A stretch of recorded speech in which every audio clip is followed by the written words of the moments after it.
Have you ever wondered why politicians from different parties, especially during presidential campaigns, end up saying exactly the same stuff? It actually makes sense that they do.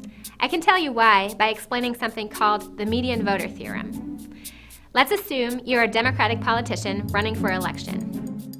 In a two-party majority rule system, you're going to need at least one vote more than 50% to guarantee victory. Let's say you start out holding a position on the extreme left. Will you win the race? Well, that obviously depends on how voter preferences are distributed along the left-right continuum. Most of the time, there will be voters all along the spectrum from left to right. So, looking at the spectrum of voter preferences, who can you convince to vote for you? Democrats on the far left have opinions a lot like yours, so their votes should be easy to get. Then, as you move slightly to the right, you get to the mainstream Democrats. You can probably count on a lot of their votes too, even if you're more radical than they are on some issues. But what happens when you start moving into the more conservative Democrats and independents near the middle of the spectrum? Most of the time, you will need their votes in order to get over 50%.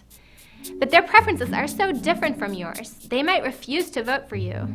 They might even be tempted to vote for a Republican instead. So the only way you can hope to get the votes of the voters in the middle is by moving your own position towards theirs.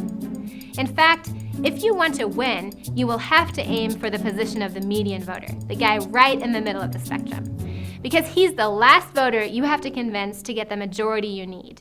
Now, this will take you pretty far from your original position.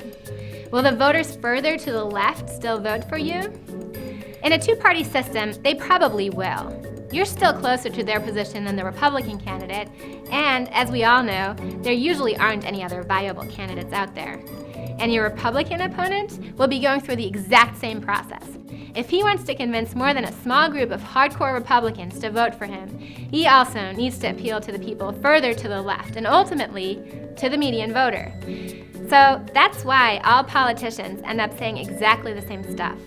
In a two-party system with majority rule, the median voter is the prize they're all fighting for.